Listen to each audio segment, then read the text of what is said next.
To Nedbank Private Wealth's Giving Report, it can be estimated that South Africa's high net worth individuals donated roughly 8 billion rand in cash, 5.1 billion rand in goods and services, and 7.9 million hours of their time to charity in 2012. Noxolo Hlongwane, who's the philanthropy specialist at Nedbank Private Wealth, joins us now for more. Sis Noxolo, thank you so much for your time today.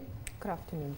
But let's first of all take a look at the definition of a high net worth individual. I take it, we made a joke off air that if you're driving a Beamer, work a high profile job, but still live in a 2-bedroom flat, that's wouldn't be the definition, right? Gugu, in line with our business's definition, for the purposes of this survey, we defined high net worth individuals as individuals who earn a minimum of 1.5 million per annum or have 5 million rand investable assets, and that excludes your primary home. That's a huge number. I'm working my way up there, slowly but surely. But just with regard to this report, I understand that it goes back to 2010. What are the differences that you've seen from its inception till today? Gugu, this is a follow-up report to our initial survey that we conducted for the giving year of 2010. And largely the current study does confirm a lot of the findings that we uncovered in 2010. However, interestingly enough, this time around, we were able to estimate the total giving, which is the number that you alluded to earlier of 8 billion rand. The trends there were marginal decreases. We saw this time around that giving by high net worth individuals dropped slightly from 94% to 91%, but on the whole, it's still 9 out of 10 individuals that do give to charitable causes. And no doubt a good news story for a country like South Africa, where we have a high unemployment rate. It's good to see high net worth individuals contributing to hopefully assisting society in some kind of way. Definitely. And those are some of the reasons that we uncovered through the report in terms of what motivates high net worth individuals to give.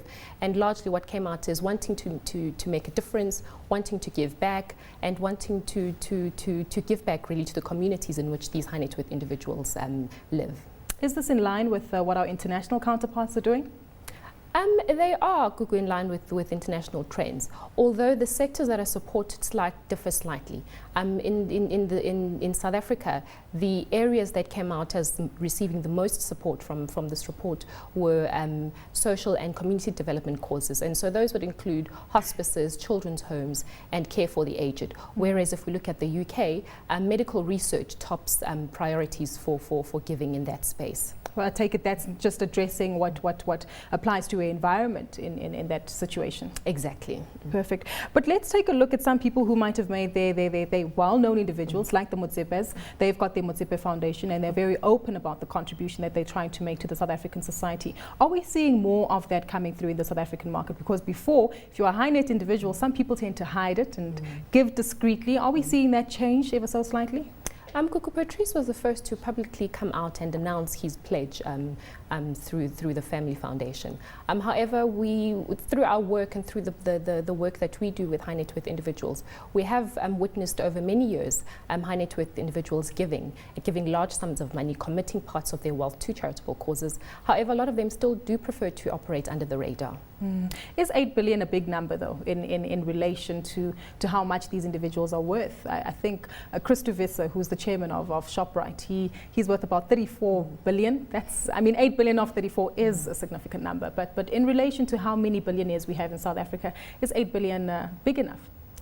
There's always room for improvement, but if we look at the CSI number, or the total contributions by the top 200 corporates in South Africa, which was estimated at 6.9 billion, then we can definitely say that 8 billion rand is a substantial figure, considering the pool of high net worth individuals is only estimated to be around 300,000 in South Africa. Could we touch on some of the motivating factors? Many people with a lot of money don't give, so it seems as though in South Africa everybody's still trying to get a piece of the pie. What are some of the motivating factors? Are there tax benefits, perhaps, if I play devil's advocate? There are definitely tax benefits to giving, Gugu. Although our findings do say that actually high net worth individuals are not motivated by tax incentives, but there are definitely lots of incentives to take advantage of. You can get a tax deduction of up to 10% in your taxable income for that tax year for any donations to charitable causes. Just on that, I noticed one of the 3 of the listed important criteria that was ticked off relates to alignment with their interests, their reputation management, as well as a proven impact. That's a lot. That's where high net worth individuals, or one of the reasons why they contribute so much money to charitable events and structures. Could we see that change, perhaps, for different reasons? The proven impact was an interesting one, Gugu, because although they say they will give to organizations with proven impact, 70% of high net worth individuals actually don't measure the success of their donations. So on the one hand, they want organizations that are successful, and on the other hand, they don't measure the success of their donations. Expectations for the next time you conduct a survey like this?